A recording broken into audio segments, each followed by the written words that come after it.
Hello, my name is Margaret Adele, and welcome to another indie book review. This is another one of those that I should have gotten to sooner, but we're here now. So today, I am reviewing VIP by Jennifer R. Donahue. This is the fourth book in the Run with the Hunted series of novellas, all about this trio of heisting women who each have their own specialty within the group, and they kind of take turns each being the point of view character. Now, while this is a series, each of the novellas is very episodic. While it references some of the things that happened before, it is not necessarily important to know in depth about what happened, which is great because I forgot a lot until I was reading this. But still, I might be spoiling things, so if you're worried, I will have the other reviews for the previous books in the description below. Now, this one, we have gone through all of the women the first time around, and now we are back to Bristol, who is the fancier, darling, wearing like fancy, expensive perfumes and such. Admittedly, she's the person I relate to the least out of the main trio. Because she is so besotted with clothes and style and expensive things. Meanwhile, I shop exclusively at thrift stores. But there is something about the writing style that the author has for her that is particularly voicey. I really love the, you can kind of almost hear it in that kind of, oh, darling, that is so quaint kind of voice. I can't do that voice well, but Bristol definitely is that, and this one is amusing because it is a fake marriage trope, but it is not in a romance book, so you probably, this might be spoiling things slightly, but don't expect this to be a romance book, if you get what I mean. However, it was still very interesting. So it goes around with Bristol, who has been approached by a famous rodeo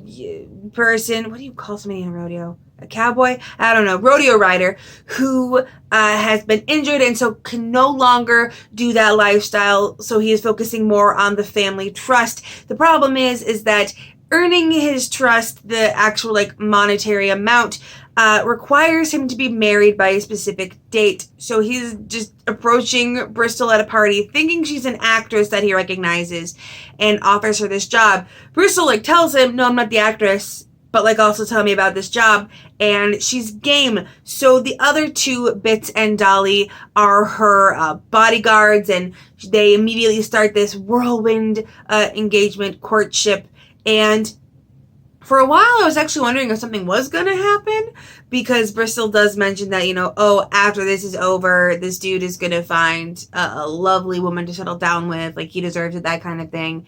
And that would have been very strange, because 4 books in, the authors only have really ever played with the idea of romances for anyone in the trio. Bristol has a thing with the agent dude named Will from the first book, and it's they don't love each other. They kind of hate each other, but there's also a weird respect. It's one of those, you don't know what they are, but they're definitely in each other's lives type of thing. And Dolly definitely got more of a romantic subplot in a previous book, but I wasn't expecting this one to have a lot of romance. However, this was the first one of this series so far that felt too short. I am usually very picky when it comes to novellas, mostly because it is really easy to plot a story that is too big for the scope of the word count you're going for. If you only want it to be 120 pages or less, you have to plot the book and the world building out to fit that, or else you're gonna feel things are missing. And the previous ones didn't really feel like that because they were very fast-paced heist stories. You don't need much more in a heist story than the actual heist. That's why a lot of movies will put a lot of build-up in prepping for it ahead of time. But the premise of this series is that the trio is very, very highly experienced, and a lot of the that trope where it's like, we have a plan, but they don't tell you what the plan is until it's revealed, because it's fun to see what it is in real time rather than being told ahead of time.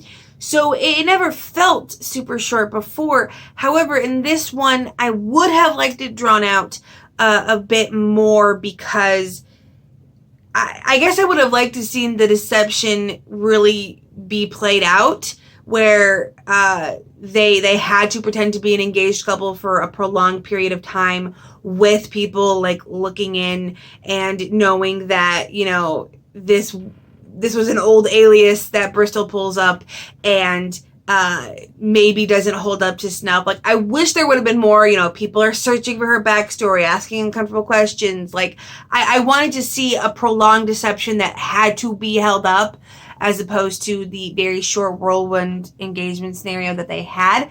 There was also a subplot, and I'm not going to spoil things, but a subplot that connects to a last second twist in the plot that I was really interested in at first. When the twist first happens, I was like, oh, dude. But the problem was that it was one of those twists that was surprising when you first read it, but when I thought about it, I'm like, it's a little flimsy, because there wasn't enough build-up. To speak vaguely, there needed to be more scenes with more certain characters to establish certain things about those characters for the twist later on to be believable. And that's about as exact as I can get without spoiling things. I did like the idea of it.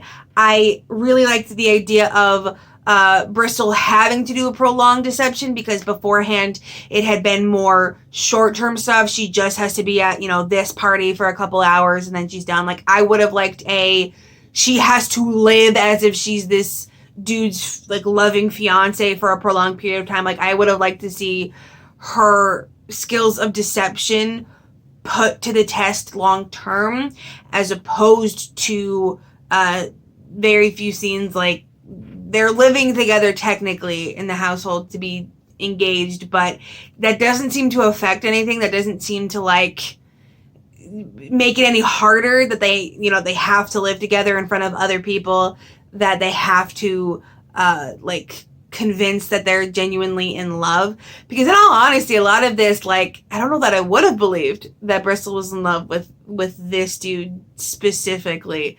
She was still very much her flippant self, and the antagonist was almost too obvious for me. Like, there was a point where I honestly expected to be like, no, can't be them. They're gonna pull something. But I guess to a certain extent, again, if you're plotting a novella, you have to fit the frame. So in general, I gave this one 4 stars. It was still good. I do still like Bristol's voice. I do still like the trio in general. While it is not a direct continuation, or at least the main crux of the plot is not a direct continuation off of any previous plot, they are still very episodic. There are enough callbacks to other things to still make it worth your while if you want to read it all the way through from the first one.